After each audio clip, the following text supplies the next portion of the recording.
Okay, Coach Jones here, Rumble Martial Arts. This month, testing is level 1s are doing leg lifts, level 2s are actually doing Mason twists, but leg lifts, just to show a couple of details about leg lifts, if we're on the ground. With leg lifts, they look like this, so extended out like this. A couple details is hands are under the tailbone. The reason why is if I don't put my hands under the tailbone, when you lift down, your back sometimes bows up and you get a little pinch in your lower back. So this supports your lower back, really nice. You want to make sure that your shoulders are always off the ground. Your shoulders are always off the ground for any ab exercises. Like if I was doing suns, like my shoulders will always be off the ground. Bicycle crunch is always off the ground. The reason why is right now I can feel that that's making my abs flex.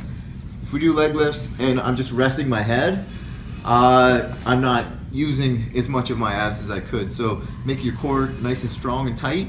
Always keep your shoulders off the ground, and see how they're off the ground right now, but like always keep them like up off the ground. So up off the ground. Also make sure you're not like tucking your chin in when you're doing this.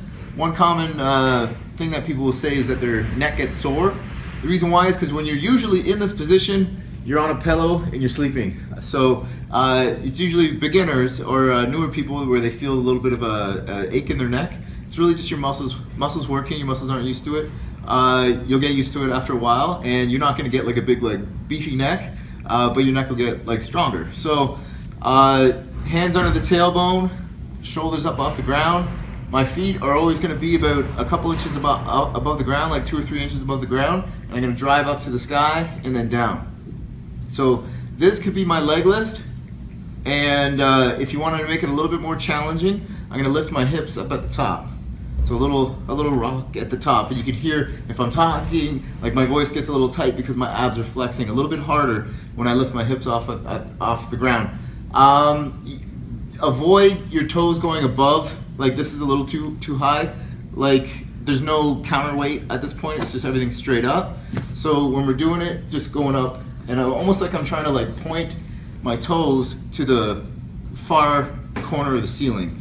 So instead of just like rolling it up, I'm coming up and then pointing out. Pointing out. That's one detail to add a lot more to your leg lifts. And this month being leg lifts, make sure you're counting good quality leg lifts. Your partner can hold that hand out, even out where they gotta like, your partner's gotta come up and then reach your toes. But you just gotta come up and hit and try to get good numbers. And that's it. Boos.